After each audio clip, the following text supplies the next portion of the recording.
రేపు శ్రీవసంత పంచమి అక్షరాభ్యాసం సందర్భంగా వసంత పంచమి నాడు అక్షరాభ్యాసం చేయించడం అనేది అనాది కాలంగా ఆచారంగా వస్తూ ఉంది.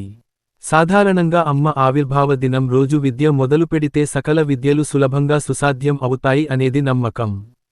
యజ్ఞం, పూజలు, అర్చనలు పూర్తి అయిన తరువాత పంతులు తమ చిన్నారిని ఒడిలో కూర్చోబెట్టుకుని పలక మీద బలపంతో ఓం నమః శివాయ నమః అని రాసి దిద్దిస్తారు.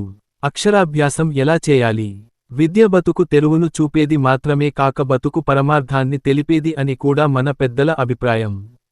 ఈ దృష్టితోనే అక్షరాభ్యాసాన్ని ఒక పవిత్రమైన సంస్కారంగా మనవాళ్లు రూపొందించారు. వసంత పంచమి సందర్భంగా పిల్లలతో తొలిసారి అక్షరాలు దిద్దించడం మన ఆనవాయితీ. పర్వదినాలు అక్షరాభ్యాసానికి అనువైనవి. ముఖ్యంగా విజయదశమి, శరన్నవరాత్రుల్లో మూలా నక్షత్రం ఉన్న రోజు, శ్రీపంచమి వంటి పర్వదినాలలో ఈ కార్యక్రమం చేయటం వల్ల ఆ దేవతల ఆశీస్సులు అనుగ్రహమూ లభించి విద్యాభివృద్ధికి దోహదం కలిగిస్తుందని మన నమ్మకం. సర్వసాధారణంగా అక్షరాభ్యాసం 5వ ఏట చేస్తారు. ఆ వయస్సు వచ్చేసరికి విషయాన్ని గ్రహించి అర్థం చేసుకుని మనస్సులో నిలుపుకొనే శక్తి విద్యార్థికి లభిస్తుంది. ఈ కాలంలో దేశకాల పరిస్థితులను బట్టి 3వ ఏటనే అక్షరాభ్యాసం చేస్తున్నారు. ఉదయం వేళ ఇంట్లోగాని, దేవాలయంలోగాని, పాఠశాలలోగాని పెద్దలు, గురువుల సమక్షంలో ఈ కార్యక్రమం నిర్వహించవచ్చు.